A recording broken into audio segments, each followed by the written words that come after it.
ओम ब्रह्म सत्यम सर्वधार। आज एक बार एक प्रसंग के द्वारा फिर एक लीला तेरी तू ही जाने। प्रभु की लीलाएं तो होती रहती हैं, लेकिन हमें विश्वास नहीं होता। और एक विश्वास हो जाए तो सब कुछ प्रभु दे रहा है और सब कुछ मिल रहा है। तो आइए एक प्रसंग से श्रवण करें, एक किस प्रकार ये घटना घटी।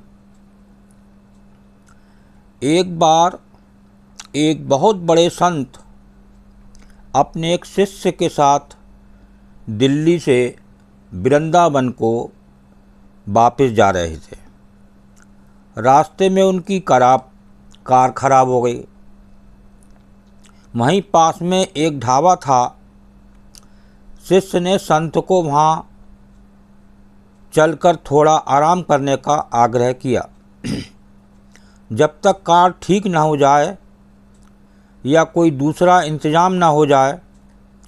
ढाबे के मालिक ने जब देखा कि इतने बड़े संत उसके ढाबे पर आए हैं, उसने जल्दी जल्दी शुद्ध सात्विक भोजन तैयार करवाया और संत से आग्रह किया कि कृपा करके आप भोजन ग्रहण करें। संत ने बड़े ही विनम्र भाव से कहा कि वो सिर्फ भोग लगा हुआ प्रसाद ही पाते हैं। लेकिन संत ने कहा कि वो सिर्फ भोग लगा ही प्रसाद पाते हैं। ढाबे का मालिक बहुत निराश हुआ और शिष्य भी दुखी था कि संत ने सुबह से कुछ खाया नहीं है। देखिए, यहाँ से शुरू होती है कृपा। ठीक उसी समय एक और कार आकर वहाँ रुकी, जिसमें से एक दंपत्ति गोपाल जी को लेकर बाहर निकले और ढाबे के मालिक से कहा कि कुछ सात्विक भोजन तैयार करवा दीजिए, मेरे गोपाल जी के भोग का समय हो गया है। उन्होंने बताया कि वो लोग वृंदावन से दिल्ली अपने घर वापस जा रहे थे। रास्ते में एक दुर्घटना की वजह से वे समय से घर नहीं पहुंच सके हैं और अब उनके गोपाल जी के भोग का समय हो गया। प्रभु की इस लीला को देखकर ढाबे के मालिक और शिष्य दोनों की आंखें भर आईं। संत के लिए बनाया हुआ भोजन गोपाल जी को भोग लगाया। फिर वो प्रसाद संत के पास लेकर गए। संत ने जब सारी बात सुनी तो वो दौड़कर गोपाल जी के पास आए और दंडवत करी। संत के आंसू रुकने का नाम ही नहीं ले रहे थे। संत ने कहा, कन्हैया, आज तूने मेरे लिए इस ढाबे पर, जहाँ प्याज लहसुन की गंध से मेरे लिए भी बैठना कठिन हो रहा था, माँ तूने मेरे लिए आकर भोग लगाया कि मैं भूखा न रह जाऊँ। धन्य है तू जो अपने तुच्छ से तुच्छ भक्त के लिए भी कुछ भी करने के लिए तैयार है। उस संत ने प्रसाद को माथे से लगाया। उसे आज वो प्रसाद अमृत से भी ज़्यादा मीठा लग रहा था। दूसरी तरफ ढाबे वाला सोच रहा था, धन्य है तू सावरे, मैं तो घर पर तुझे सिर्फ कभी कभी कुछ मीठा ले जाकर लगा देता हूँ, वो भी बीवी के कहने से, और तू मेरी संत की प्रसाद पाने की इच्छा पूरी करने खुद ही चलकर आ गया।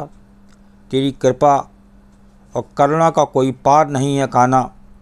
उसी ढाबे पर धर्म के कुछ ज्ञानी लोग भी बैठे थे, जो गोपाल जी की कृपा, उनके सुंदर रूप, उन दंपत्ति के गोपाल जी के प्रति प्रेम को तो नहीं देख पा रहे थे, बल्कि उस दंपत्ति के गोपाल जी को साथ लेकर घूमने की और ऐसी जगह बैठकर भोग लगाने की निंदा कर रहे थे, जहाँ बगल में सलाद की प्लेट में प्याज भी रखा हुआ था। नज़र भी हमारी है नज़रिया भी हमारा है, हम देखते वही हैं जो हमारा मन देखना चाहता है। माखन की छोटी सी लोई के लिए गोपियों को नाच नाच रिझाता है। ये तो वो कहना है जो राम रूप से भीलनी के झूठे बेर भी स्वाद ले लेकर खाता है। देखिए, ये आपने अभी प्रसंग श्रवण किया तो ये प्रभु की लीला कहाँ किस प्रकार हो जाए कुछ नहीं पता, किस रूप में प्रभु मिल जाएं। एक वाणी गुरुदेव महात्मा मंगत राम जी की अंत में श्रवण करें। देखिए, ये उस जो अनोखा हुआ, वहाँ जो कृपा हुई, लीला हुई, तो देखिए जो प्रभु करते हैं होता वही है। जो होना सो हो रहा, प्रभु की आज्ञा माही, आगे पीछे कुछ ना कर सके, तिल भर तिस फरमाई। जो होना सो हो रहा, प्रभु की आज्ञा माही, आगे पीछे कुछ ना कर सके, तिल भर तिस फरमाई। जो प्रभु करते हैं होता वही है, और एक तिल भी इधर से उधर नहीं हो सकता। तो कब उस प्रभु की कृपा मिल जाए, वो एक कृपा निराली होती है। कहाँ किस जगह बस एक प्रभु में भाव होना चाहिए, एक प्रभु की याद होनी चाहिए। आप कहीं भी हों तो निश्चित ही वो कृपा हो जाती है। ओम ब्रह्म सत्यम सर्वदा। दास का प्रसंग अच्छा लगा हो तो ज़रूर शेयर करें, और ताकि और भी लोग इस प्रभु की कृपा का आनंद ले सकें। ओम ब्रह्म सत्यम सर्वदा।